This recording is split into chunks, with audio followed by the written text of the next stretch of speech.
Filosóficamente, los ateos, es imposible que un ateo en un debate actual pueda una persona adjudicarse ese calificativo de soy ateo. Porque ahora una persona que diga soy atea no sabe filosóficamente que es insostenible mantenerse ateo, porque si una persona te dice ateo, filosóficamente lo destruyes, lo desmoronas, porque esa persona simplemente te va a decir, es que yo no creo en nada. Y no creo que exista Dios y que ahí acaba todo. En ese momento tú le dices, entonces tú te estás constituyendo en un Dios. Porque cuando una persona dice, yo no quiero ninguna deidad, no le quiero rendir cuentas a nadie, ni mandamientos, no quiero obedecer a nadie más que a mi propia conciencia y a mi propia moral que yo me voy a inventar, en ese momento esa persona se ha endiosado. Entonces, ateo sin Dios no existe. Porque no crees en nadie y crees en ti mismo, y en ese momento te constituyes en un Dios. Como los césares romanos, que se erigieron dioses para que los adoraran, porque también ellos, aunque eran politeístas, creían también, ¿verdad?, que ellos también eran dioses. Bueno, en fin, políticamente, religiosamente, filosóficamente, hemos llegado a un mundo caótico, a un mundo donde prevalece la angustia, la desesperación en las gentes. Vemos las caras en los centros comerciales, donde viajes tú, la gente, jajaji, jijijo, por arriba y por dentro están llorando, vacíos, desesperados, sin esperanza, sin paz, inciertos, con estrés, tomando pastillas tranquilizantes, Secuanil, Valium, Prozac, etcétera, etcétera, por la causa e incertidumbre que reina en el mundo. Nosotros, la iglesia, la familia de Dios, hemos llegado a esta época y tenemos que saber que hay un Dios que nos dice, no temas, nunca te dejaré, nunca te abandonaré, estaré contigo todos los días del mundo, pero acércate a mí. Hoy más que nunca acerquémonos a Dios. Y cuando hablo yo acerquémonos a Dios, estoy diciendo acerquémonos a la Biblia. Tú te separas de este libro, te separaste de Dios.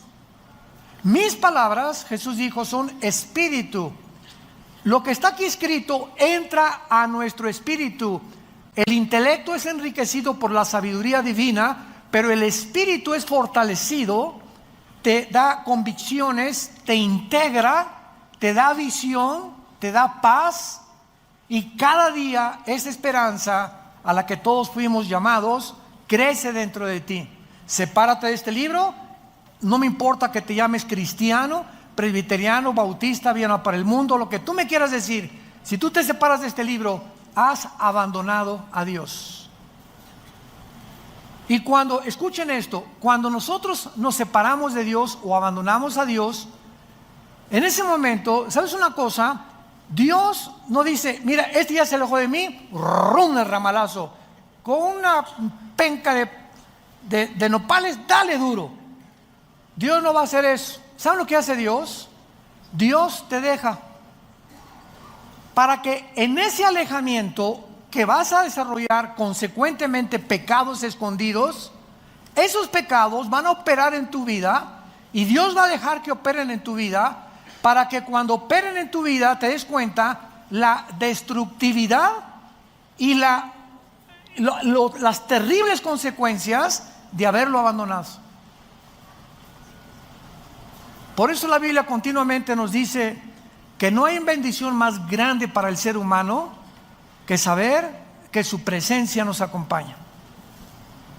Cuando Moisés le dijo, Señor, mira, por favor, de alguna manera voy con 2 millones de cabritos, porque eran cabritos los judíos en el desierto, ninguna oveja, eran puro cabrito, por favor. Y Dios le dice a Moisés, mi presencia irá contigo. Era lo único que Moisés necesitaba saber, que él podría caminar en valles de sombra de muerte, con una cuñada mala, tienes de vecina una bruja, tu suegra te anda correteando con la escoba, te abandonó tu esposo, tus hijos están mal.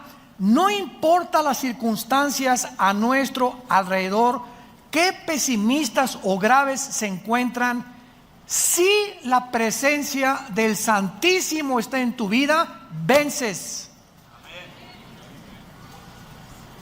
¿Qué vences? Vencerás la depresión, la frustración, el rencor, la amargura, la desesperanza que el mundo nos ocasiona.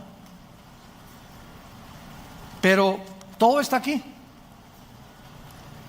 Y muchos cristianos inclusive se atreven a venir a la iglesia el domingo sin esto. Virgen, ¿a quién invocamos? La de todos los remedios, la de la Macarena, la de Jesús, María y José y el burrito que los acompaña. Increíble. Pero así está la cristiandad. Y se dicen cristianos, pero se separan de este libro. Es que ahí el domingo va a estar en el pizarrón el versículo. Bueno, una de las cosas más maravillosas que encontramos en la Biblia y de lo que se trata toda esta serie, ya no los voy a regañar. Una de las cosas más maravillosas en la Biblia que encontramos es que Dios ha establecido una semana profética de 7 días, porque en 6 días creó la creación y el séptimo descansó. Independientemente que detrás de esta semana, tú pregúntale a cualquier persona que quieras en el mundo, ¿quién inventó la semana de 7 días? Nadie te va a contestar. Y cuando le preguntas a un neurólogo o a un psiquiatra o a un psicólogo, han descubierto que el ser humano es imposible que se mantenga ecuánimamente, que se mantenga con una salud integral mental verdaderamente sana si no descansa. Si tú trabajas 7 días a la semana y tienes ya un mes que no haces nada, que te desligas de tu trabajo, te vas al boliche con tus hijos, una buena película, vienes el domingo aquí, ahorita te vas a comer unos chicharroncitos o al Chapultepec, pero no vas a pensar en nada una vez a la semana, no puedes continuar caminando con salud mental. ¿Por qué? Porque aquí adentro nuestras neuronas son conexiones eléctricas que cuando tú haces comienzan a hacer así chispas y te comienzan a producir problemas mentales que te van a desenfocar de tu vida, de la sabiduría que necesitamos para el matrimonio, para consejos a nuestros hijos, para resolver nuestros problemas, porque estás tenso, estás tensa. ¿De dónde viene esa tensión? De tu incredulidad. Has llegado a ese punto simplemente porque no crees en Dios. No es cierto que creas en Dios. No es cierto que crees en la Biblia. No es cierto que estás memorizando la Biblia a diario. No es cierto que todos los días le echas tu ansiedad sobre él y llegas todos los días, Padre, el oro cayó, el dólar cayó, mi hija se fue, mi esposo me abandonó, mataron a mi perro, se comió un gato a los ratones de mi casa, etcétera, etcétera. Lo que pase en tu vida, si tú tienes paz y la presencia de Dios está contigo, porque tienes contacto con el diario, con este libro, tú vas a vencer. Tú vas a ser y vas a formar parte de los vencedores que habla Cristo en el mensaje a las 7 iglesias en el Apocalipsis. Los que vencieren, los que vencieren, los que vencieren, los que vencieren. Y dice 1 Juan 5, 4 y 5, esta es la victoria que ha vencido al mundo, los que somos hijos de Dios. ¿Eres hijos de Dios? Eres vencedor. Y si no eres vencedor, es porque realmente no has nacido de nuevo. Porque Dios no nos ha dado un espíritu de cobardía. Entonces, a partir de la semana que Dios estableció y se la dio a Israel para que descansaran el séptimo día, a nosotros nos dio el primer día, que es el domingo. Ya no vamos a meternos mucho en eso, hablé en la antigua conferencia de esto. Y la cuestión es la siguiente: Dios le da a Israel la semana de 7 días para que entiendan que el sábado no hagan nada, piensen en Dios nada más, alaben a Dios con la familia, etcétera, etcétera, se desliguen de todos los pensamientos de la semana. Y le dio Dios a Israel también la semana de años. 6 años tu esclavo, tu siervo doméstico trabaja contigo. El séptimo, en el año 7, lo vas a dejar ir. Entonces, este patrón lo vemos de una forma muy clara en la historia de la Biblia, porque si hacemos cuentas de Adán a Abraham, ¿cuántos años hubo? 2000. De Adán a Abraham, 2000 años.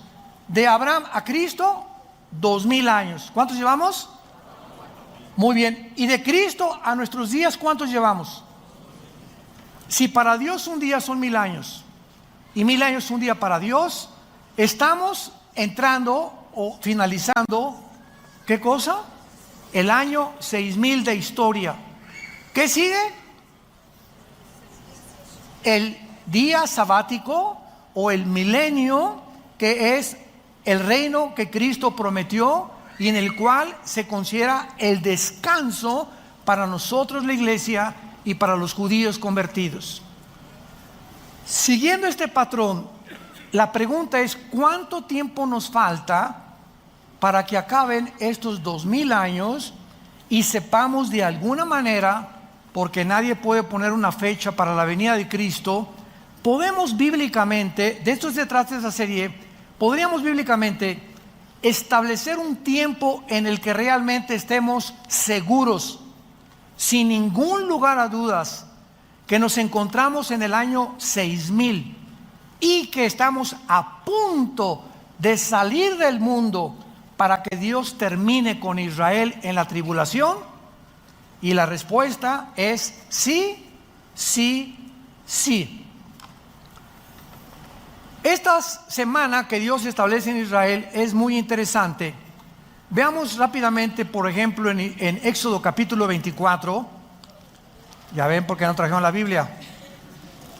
En Éxodo 24, versículo 16, vemos estos 6 días que se repiten por todo el Antiguo Testamento. Esto es interesantísimo.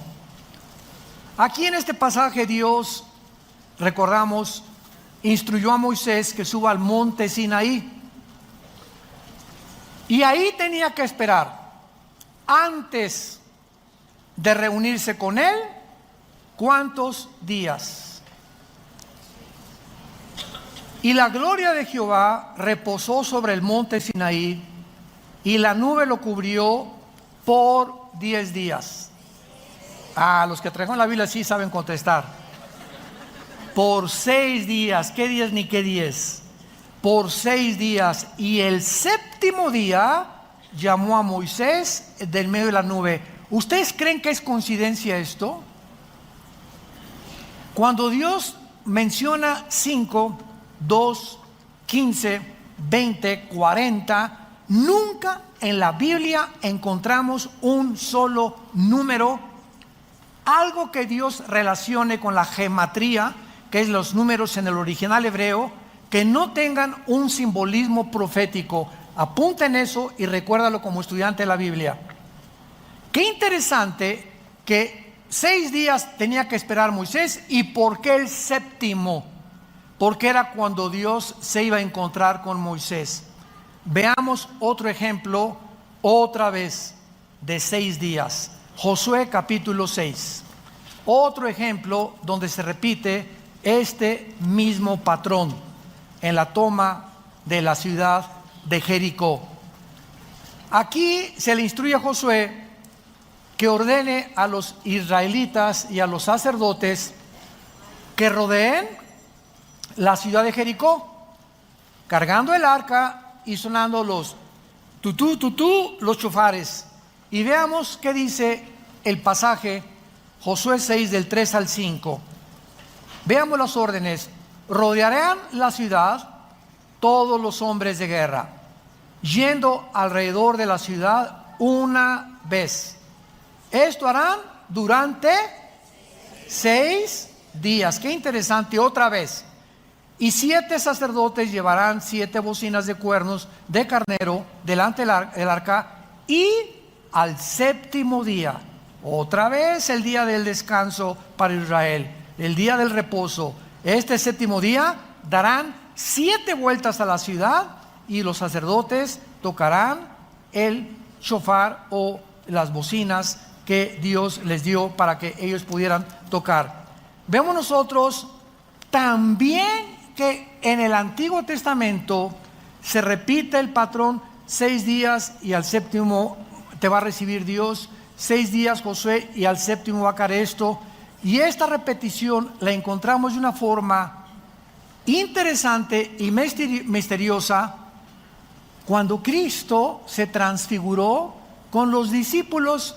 Vayamos ahora al Nuevo Testamento, Marcos capítulo 9, y veamos otra cosa tan interesante de por qué otra vez 6 días y en el séptimo Cristo se transfigura.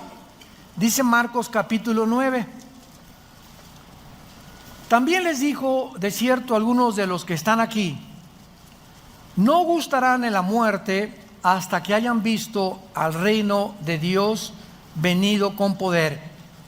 6 días después, Jesús toma a Pedro, a Jacobo y a Juan y los lleva aparte, solos, a un monte alto, y se transfigura delante de ellos. Qué interesante otra vez la repetición de los 6 días, y al séptimo día algo sucede en la presencia de Dios. Pregunta ahora, muy bien, ¿cuál es el simbolismo, familia de Dios, damas y caballeros que nos visitan por las redes sociales? ¿Cuál es el simbolismo de estos números? Sabemos que el número 6, si lo quieres apuntar, representa al ser humano, porque en 6 días Dios creó a Adán y Eva. Es el número del hombre. Cuando al terminar el Apocalipsis en el capítulo 13 se relaciona al enemigo póstumo de Dios, el anticristo, se le une a 3 números: 6, 6, 6. ¿Por qué? Muy bien, si el 6 es el número del hombre y el 3 es el número de la Trinidad, nos damos cuenta que el anticristo es el hombre elevado a Dios. 3 veces el 6 es la exaltación del anticristo queriéndose hacer Dios. Entonces todo en la Biblia tiene un significado, se llama gematría. Si lo quieres apuntar, cuando se relacionan los números con las letras, las 22 letras que contiene el alfabeto de los hebreos. Entonces sabemos que el número 6 es el número del hombre y el 7 es el número de la perfección moral. ¿Se acuerdan del menorá? Es el símbolo, ¿lo ven aquí? El menorá es el símbolo que adoptamos nosotros de hace 35 años. El menorá se encuentra al final del Apocalipsis, aunque se los dio Dios al Antiguo Testamento, a los hebreos. Pero síganme con cuidado. El menorá significaba en el Antiguo Testamento la luz, y en el Nuevo Testamento aparece en Apocalipsis capítulo 1, y a Cristo aparece en medio. ¿Y qué hay a la izquierda? ¿Cuántas ramitas? 3. ¿Y del lado derecho? 3. Muy bien, el número del hombre unido a Cristo, entramos a la perfección.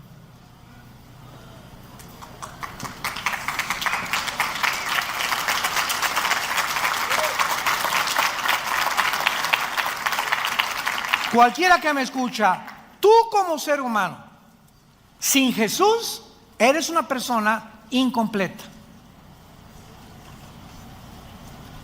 No es hasta que Jesús entra a nuestra vida que subimos a un rango donde comenzamos, aunque no lo alcancemos en esta vida, de espiritualidad, donde la mente se nos abre y comenzamos a entrar a la dimensión espiritual mediante la Biblia, y nuestra vida comienza a ser restaurada.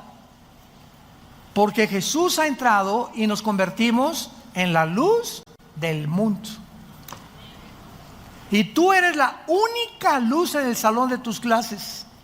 Tú eres la única luz en tu taller de carpintería, en tu bufete de abogados, en tu consultorio médico, en tu taller de surcido, en tu escuela, donde quiera que vayamos. Estamos en un mundo en tinieblas. Ahora en Navidad te vas a juntar con personas de tu familia que no saben nada de nada más que pásame la de Tequila Cuervo. Y viva Jesús y viva Zapata también. Y si tú en estos tiempos en la que la gente está predispuesta de una forma sensible por Jingle Bells y Noche de Paz, etc., hay un espíritu de melancolía en el mundo, etcétera, etcétera. Si no aprovechamos, para eso lo hacemos, porque sabemos que Cristo no nació el 24, pero lo aprovechamos para que en este espíritu en que se encuentra el mundo demos testimonio de Él. Y ahora en Navidad, ay de aquel cristiano que tenga una noche en Navidad o que la pase con sus familiares y en toda la noche y en todo el día, ni el 25 hablaste de Jesús o les dijiste, por favor, pido la palabra. No me importa lo que van a decir de mí, quiero decirles que la Biblia dice, siempre digas, la Biblia dice que un hombre murió hace 2000 años. Querida familia, amigos que nos visitan, la Biblia dice que Él pagó por tus pecados, que Él murió y resucitó, fue enterrado y resucitó al 3 días. Ese hombre ha entrado a mi vida y no les puedo decir más que Él vive. Y quiero decirles a ustedes que necesitan arrepentirse de sus vidas e invitarlo a sus vidas, a su corazón. Si te hacen caso o no te hacen caso, no es tu problema. Los resultados se los dejamos a Dios. Tú cumple con el ministerio que Dios nos ha dado. Vayan y den estas noticias al mundo entero. Y si tú no lo haces, es porque no tienes el Espíritu Santo, porque Dios no nos ha dado espíritu de cobardía, sino de poder, amor y dominio propio. Entonces, si tú estás chico palas, y hay que van a decir de mí, mis cuñaditos, y por aquí por allá, esta cobardía que te invade, te denota que no tienes el poder del Espíritu Santo, y por eso no das testimonio. Te engañas, no es cierto que eres cristiano. No es cierto que eres cristiano. No sigas engañándote más. Dios no nos ha dado espíritu de poder. Y recibirán poder, Hechos 1:8, recibirán poder cuando haya venido el Espíritu Santo y me serán. ¿Lo está haciendo? La única evidencia que habla que tú eres cristiano es que hablas de Jesús. Y no te importa la reacción, ni lo que digan, ni la persecución a la que te puedes enfrentar. Porque lo único que te interesa es cumplir con la responsabilidad de ser testigo del Hijo de Dios. Ahora bien, una vez que vemos que el 6 es el número del hombre y el 7 la perfección, el resultado de todo esto, de tantos 6 y el 6 y el séptimo, es que tenemos un patrón en la Biblia, un patrón que Dios nos ha dejado para que comprendamos la forma cómo se desarrollará la historia. 6,000 años de historia, estamos a punto de entrar al 7,000, que es el milenio donde Cristo viene. Y Dios nos ha prometido esto. Así pues, hemos visto que hay un patrón en la Biblia y un plan de Dios. Y esta es la razón también, ¿verdad?, de poder comprender el gran panorama que tenemos en la Biblia de Dios para entender dónde nos encontramos ahora. Lo único que podemos decir con seguridad es que nos encontramos en el año 6,000. De eso no hay dudas. Porque de Adán a nuestros días ha habido 6,000 años de historia de acuerdo a las genealogías de la Biblia, con diferencias de años bisiestos. Cuando se cambió el calendario lunar, que es de 360 días, por el calendario gregoriano, que le aumentaron 5 días, minutos, segundos. Estamos en años 365 días, los judíos son sus años de 360. Entonces ha habido bastantes cambios. y decimos que estamos en 2019, pero realmente, si estamos en 2019 y realmente estamos contando los años de 360 días de parte de Dios, nos encontramos en la orilla de la venida de Jesús por nosotros.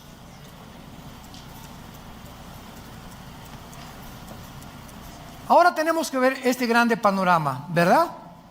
Ahora vamos a 2 de Pedro, capítulo 3, en el Nuevo Testamento, y vamos a seguir buscando estas piezas del rompecabezas, porque se nos advierte que en los últimos días, si estamos en los últimos días, vendrían muchos burladores, haciendo mofa del cristianismo, de la Biblia y de los últimos tiempos, como yo he oído a líderes cristianos decir: es que el mismo ronroneo es de hace muchos años. Jesús viene, Jesús viene, Jesús viene, y hasta ahorita no ha venido. Simplemente estas personas ignoran el plan profético de Dios, es todo. Y están expresando barbaridades, porque no entienden que si no ha venido es porque no se ha cumplido todavía los 2000 años que tienen que cumplirse de la época de la gracia y de la iglesia, que es la que estamos viviendo tú y yo actualmente. Segunda de Pedro 3, versículo 3. Sabiendo primero esto, Pedro tenía interés que lo supiéramos, que en los postreros días vendrán burladores andando según sus propias concupiscencias y diciendo: ¿dónde está la promesa de su venida o de su advenimiento? Porque desde el día en que los padres durmieron, todas las cosas permanecen así como desde el principio de la creación. Estos, dice Pedro, los que se burlan, estos ignoran voluntariamente que en el tiempo antiguo fueron deshechos por la palabra de Dios los cielos y también la tierra, que proviene del agua y por el agua subsiste, por lo cual el mundo de entonces pereció anegado de agua. Pero los cielos y la tierra que existen ahora están reservados por la misma palabra, guardados por el fuego en el día del juicio de la perdición de los hombres antiguos. Mas, oh amados, versículo 8. Atención, mas por favor pongan atención, no ignoren esto, que para con el Señor un día es como 1000 años y 1000 años como un día. En otras palabras, deja de hablar tonterías, dejen de hablar barbaridades. Es que si no te ha amanecido es porque a la ley y al testimonio no has recurrido. Piensas que el Señor no ha venido y se ha tardado porque no has hecho un cálculo de entender que no puede venir hasta que no termine la época de la iglesia, que son 2000 años. Y esta verdad se repite en el Salmo 94, que para Dios un día son como 1000 años y 1000 años son para Dios como un día. Muy bien. Ahora vamos a echarnos un clavado más profundo todavía. Vamos al libro de Oseas, en el Antiguo Testamento, Oseas, capítulo 5, y vamos a encontrar y descifrar otro misterio escondido, maravilloso, que tal vez muchos lo habíamos leído, y yo hasta hace algunos meses también pude, ya realmente me resaltó así, como decían los griegos, eureka. Cuando los griegos descubrían algo decían eureka, o sea, se hizo la luz, o recorcholis, zambomba, lo he encontrado, lo he descubierto, de repente, ya lo entendí. En Oseas capítulo 5, hasta ahorita hemos podido identificar el patrón de los 6000 años de historia humana, compuesto por las semanas de días que Dios le dio a Israel.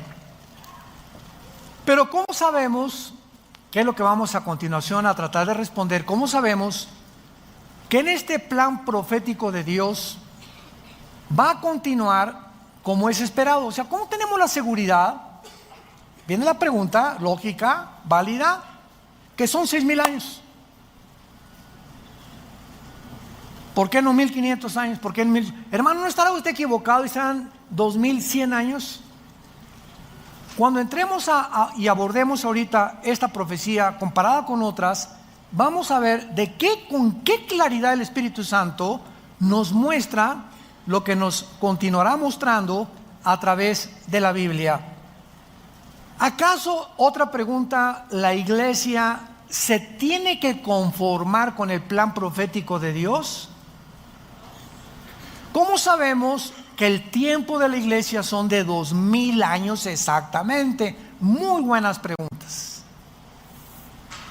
Para responder es interesante estas preguntas, vamos a examinar algunos pasajes de la Biblia. Oseas 5, del 15 al capítulo 6, versículo 2. Oseas 5, comenzamos en el versículo 15. Por favor, saca tu microscopio y tu lupa. Dice así: andaré y volveré a mi lugar. Andaré y volveré a mi lugar hasta que reconozcan su pecado y busquen mi rostro. ¿Se acuerdan? Familia de Dios, ¿se acuerdan cuando Jesús entró a Jerusalén llorando? Y dijo estas palabras: Jerusalén, Jerusalén, que matas a los profetas y como la gallina a los pollitos los he querido y ustedes no quisieron. ¿Y se acuerdan lo que Jesús dice a continuación?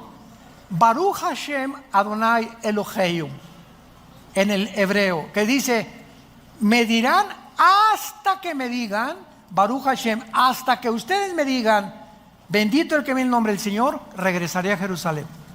O sea, hasta que Jerusalén se convierta espiritualmente, Jesús no puede regresar a Israel. Y 600 años antes, el profeta Oseas dice: ¿de quién creen ustedes que está diciendo andaré y volveré a mi lugar hasta que reconozcan su pecado? ¿De quién está hablando? De Jesús. Oseas se adelantó a las palabras proféticas de Jesús. Hasta que cuando yo regrese, reconocerán su pecado y buscarán mi rostro. ¿Vamos bien? ¿Capiche? Capítulo 6. Vengan y volvámonos a Jehová, porque Él arrebató y nos curará, hirió y nos vendará. Por favor, saquen su lupa. Nos dará vida. Subraya la palabra vida. Después de 2 días, al tercer día nos resucitará. Subrayen la palabra resucitará. Son 2 palabras diferentes: vida y resurrección, que vamos a explicar. ¿Después de cuántos días les dará vida Dios a Israel? ¿Serán días de 24 horas? Días de años. 2,000 años. Ya me voy.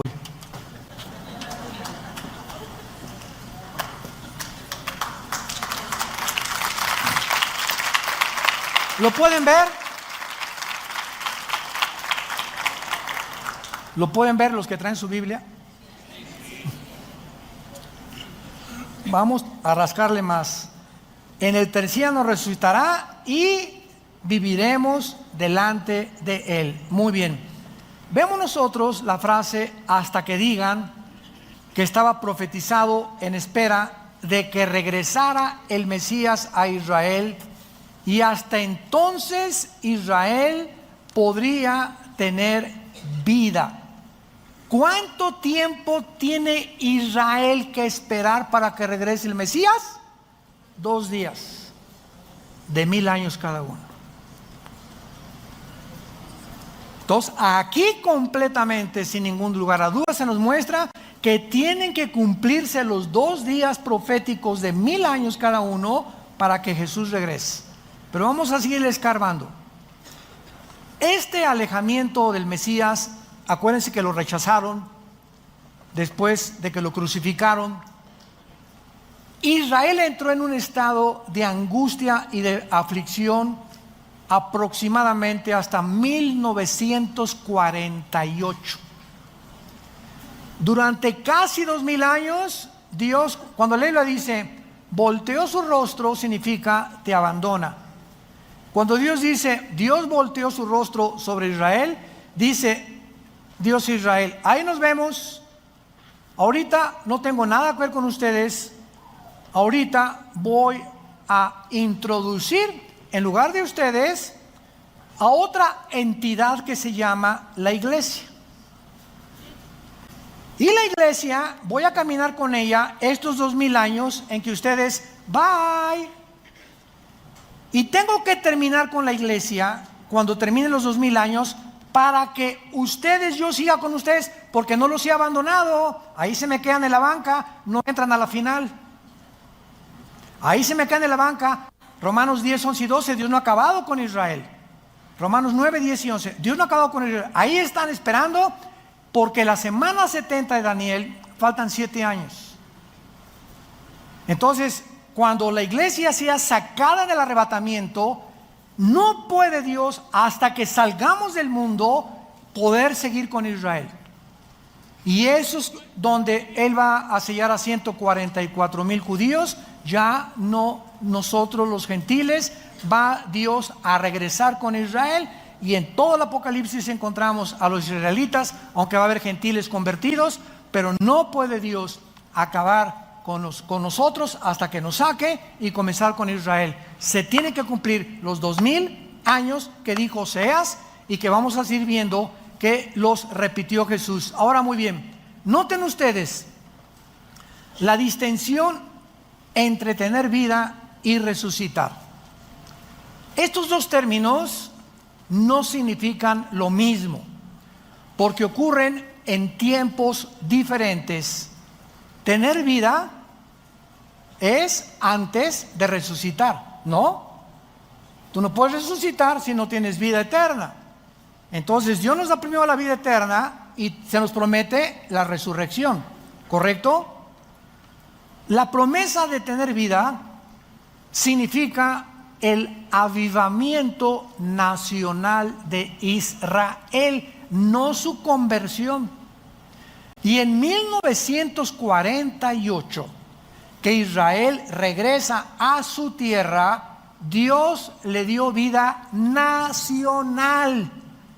Se levantaron de entre los escombros de las naciones y la dispersión mundial y se reunieron por primera vez dentro de la época de nosotros. ¿Saben qué significa esto? Pues no que Dios, hasta que se cumplieran 2000 años, ya Israel, bye. Lo que está haciendo Dios es que cuando en el 48 David Ben Gurión, el primer ministro de Israel, el 14 de mayo a las 5 de la mañana sacaron el shofar, tu, tu, tu, tu, tu. Y el sonido que hicieron en el 48 es el sonido del shofar que en el libro de los números se hacía para llamar al pueblo.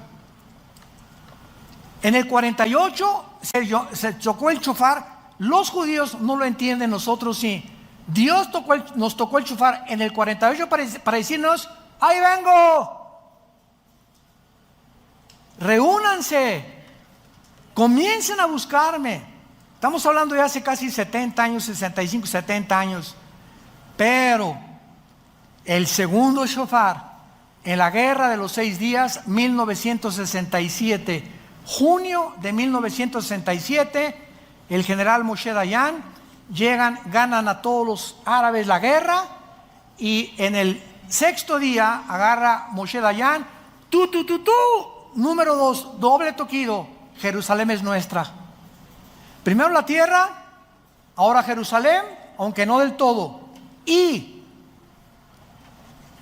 en el siglo XXI, El presidente de los Estados Unidos, Trump, llámale como le quieras llamar, no me interesa cómo le llames.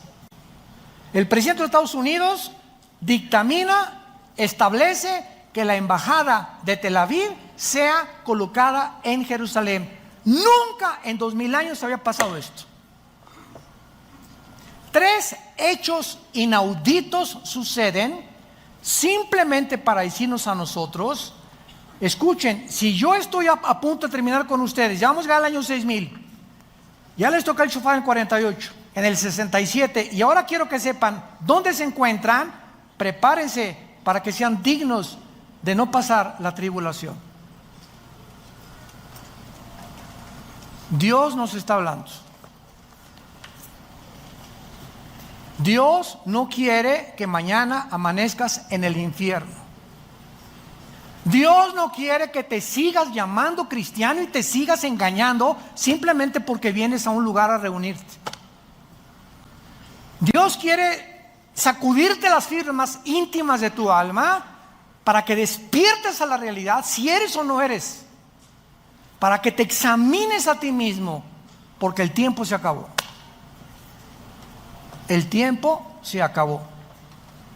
Ahora muy bien, la segunda promesa marcada por el tercer día apunta hacia el renacimiento espiritual de Israel. Y esto sucederá cuando, Romanos 11, 25, 26, cuando Jesús venga, todo Israel será salvo. Ahorita Israel regresó a su tierra, ganaron las guerras, ya la embajada está en la ciudad de Jerusalén, pero los judíos siguen rechazando a Jesús. Los que nos acompañen el año que entra a Israel en junio, lo vamos a descubrir cuando vayamos al Muro de los Lamentos. Cuando entremos al Muro de los Lamentos, antes de entrar, hay como un puesto que nos dan kippahs así de cartón, y tú no puedes acercarte al Muro de los Lamentos sin la kippah. Nos tenemos que someter porque es la costumbre de los judíos. Creen que es es una blasfemia acercarte sin que te cubra la cabeza, cuando nosotros se nos dice en 1 Corintios 11 que para el hombre es deshonroso cubrirse la cabeza. Bueno, pero así son ellos, ¿verdad? Son los religiosos. Y cuando llegamos a algunos lamentos, vas a encontrarte a judíos enfrente de los lamentos vestidos de negro, con caireles, con sombreros, casi quizás se lo ponen después, pero los religiosos ortodoxos tienen sombrero y están así. Y agarran papelitos y los escriben y los meten entre las hendiduras de las piedras del Museo de los Lamentos, para que cuando venga el Mesías, esas oraciones que introducen en las piedras se cumplan. Con la única diferencia que cuando ven el Mesías, no es el Mesías que ellos esperan, será el anticristo, que los entrampará y les hará creer que es el Mesías con los milagros que va a hacer. Y muchos escogidos cristianos también se van a ir con la finta y van a ser engañados. Entonces es una religiosidad en Israel ahorita impresionante. Y si tú en el Muro de los Lamentos, se los advertimos a todos los que nos acompañan, mencionas la palabra Yoshua, te apedrean, te adelantas al rapto. A mí me lo hicieron, no me apedrearon, me salvaron. Pero yo no me acuerdo, hace 3, 4 años, la última vez fuimos a Israel, yo no sabía.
gracias a Dios estaba conmigo un rabino argentino, judío, y comencé a testificarle a Jesús, y me rodearon como 10 rabinos, y me veían así con unos ojos horribles.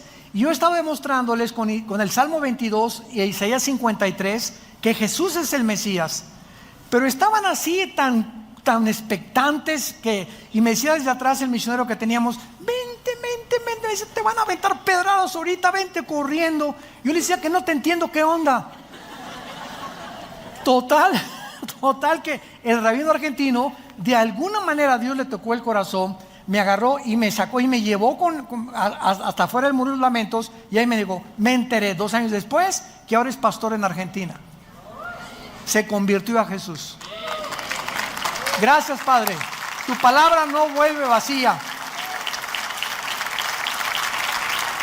Ahora, muy bien. Y en penúltimo lugar, estos 2 días son muy interesantes porque, repito, ya Dios le dio vida nacional, va a venir la vida espiritual. Y vemos nosotros que cuando Jesús vino, continuamente estuvo diciéndoles a sus discípulos: me voy y regreso. Lo que dice Oseas: me iré y regresaré. Vamos a ver rápidamente algunos pasajes. Juan 7, Evangelio de Juan, capítulo 7, versículo 33. Esto es precioso en la Biblia. Dice Juan 7, 33, está Jesús hablando. Entonces Jesús les dijo: todavía un poco de tiempo, o sea, aquí está hablando ya semanas antes de su crucifixión. Vean cómo Cristo tenía su calendario y su agenda perfectamente trazada. Cuando llegó el día de su muerte, cenó la última cena. ¿Se acuerdan qué les dijo? Jesús sabía en la última cena que era la última cena, que no iba a desayunar ya con los discípulos. Él sabía perfectamente bien el día, la hora, los segundos en que iba a morir. Su agenda estaba clarísima, la que el Padre le dio antes de bajar al monte. Y comienza a anunciarles: todavía un poco de tiempo estaré con ustedes e iré al que me envió. ¿De qué está hablando? De su resurrección, que no se iba a quedar en la tumba. Los discípulos no lo pudieron entender. Juan capítulo 14, un pasaje que todos se saben de memoria, ¿o no? No se turbe vuestro corazón. Si creen en Dios, lo primero, no te intimides, no permitas lo que va a pasar en el mundo, no entres en depresión, en desesperación, en ansiedad. No pierdas mi paz, mantente tranquilo, nunca te dejaré, nunca te abandonaré, no temas a nadie. Por favor, quiero que entiendas, si tú crees en Dios, crees en mí también. Y fíjense lo que dice a continuación: en la casa de mi Padre muchas moradas hay. Si yo no fuera, no os lo hubiera dicho. Voy a prepararles lugar. ¿De qué está anunciando? De que iba a morir y que iba a irse a otro lugar, que iba a resucitar. Es de lo que está diciendo. ¿Qué leímos en Oseas? Me iré y regresaré cuando ustedes venga la angustia y la tribulación me buscarán. Lo que estaba diciendo Oseas estaba profetizando lo que Jesús iba a cumplir. Y si me fuere, versículo 3, les prepararé lugar, vendré otra vez, los tomaré a mí mismo, que es el rapto, para que donde yo estoy, ustedes también estén. Sin embargo, para terminar, aun cuando Jesús anuncia todas estas cosas al pueblo de Israel, sabemos que nadie entendió lo que estaba diciendo. Y lo mismo va a pasar con la iglesia. Miles, millones de cristianos ahorita en el mundo entero todavía no entienden qué es el cristianismo.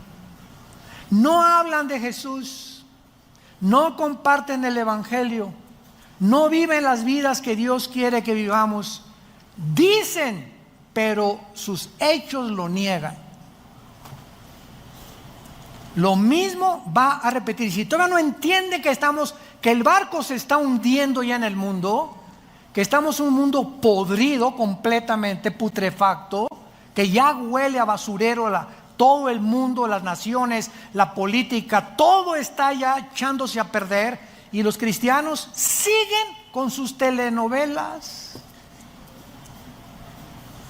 pensando, ¿qué carrera voy a estudiar? Una que deje feria. Y si no transo, no avanzo. Y si esto, y es increíble que así va a sorprenderte el arrebatamiento de la iglesia. Aun cuando actualmente nos encontramos en la época de la iglesia, escuchen esto es importantísimo para terminar. La iglesia cristiana no es la fuerza que guía el plan profético de Dios, es Israel. Por eso hace 70 años, en el 48, Dios hizo, ante la expectación del mundo, una nación, la hizo renacer en un solo día, para recordarnos que el plan profético se cumple en Israel, porque es el factor crítico que Dios usa para mostrarnos en qué tiempo nos encontramos. Israel es el termómetro de Dios. Comenzó llamando a Abraham y terminará llamando a los judíos en Apocalipsis capítulo 5 en adelante. Nosotros estamos en un tiempo intermedio, como una familia nueva que Dios formó, para que demos el último mensaje al mundo, a los gentiles, y entonces vendrá Jesús por nosotros, nos llevará y terminará la semana 70 con Israel. Y la pregunta es, ¿estás tú preparado para encontrarte con tu Dios? ¿Estás tú 100% seguro que si tú murieras hoy en la noche, pero sin ninguna duda, te irías con Jesús? Nadie levante la mano.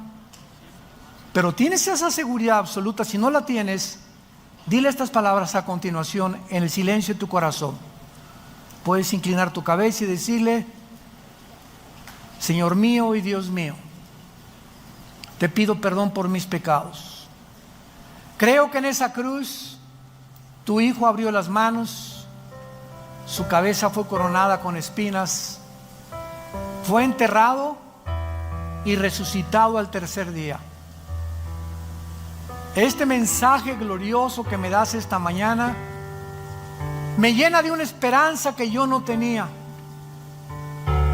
sabiendo que puedo dormir ya tranquilo, tranquila, porque ahora eres mi Señor, eres mi Salvador, porque creo que en esa cruz pagaste con tu sangre las iniquidades, las transgresiones, las abominaciones de mis pecados pasados, y que ahora yo puedo descansar en paz, sabiendo que tú los llevaste en la cruz, que a los 3 días volviste a vivir, tal como lo prometiste en el Antiguo y en el Nuevo Testamento. Me iré y regresaré por ustedes. Ahora, Jesús, mi Dios y mi Salvador, te estoy esperando que vengas por mí. Estoy listo, lista, no porque lo merezca, sino por lo que hiciste en mi lugar en esa cruz. Gracias por tu poder y tu gracia, en el nombre de Jesús. Amén.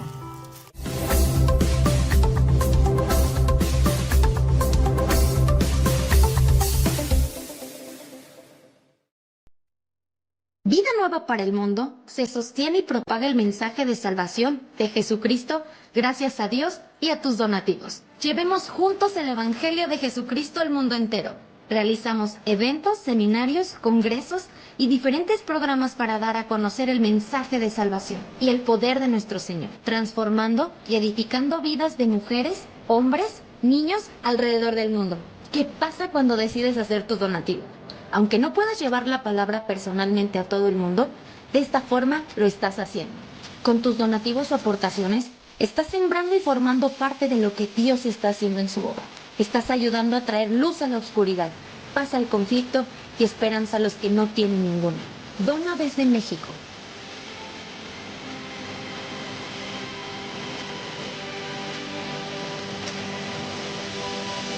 Dona desde Estados Unidos.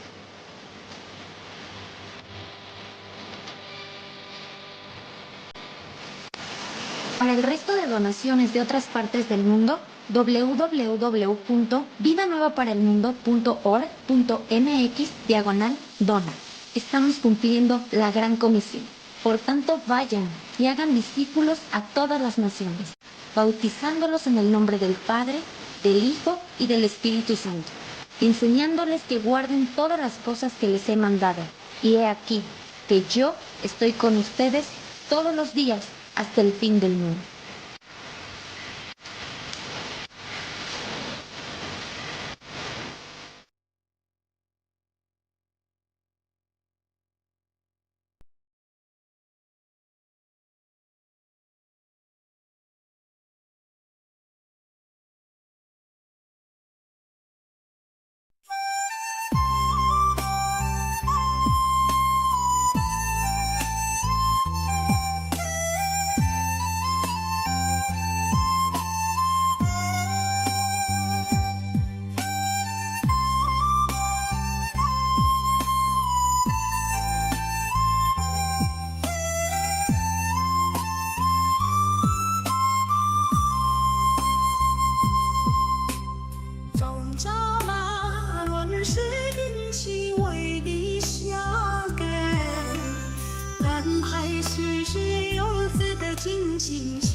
是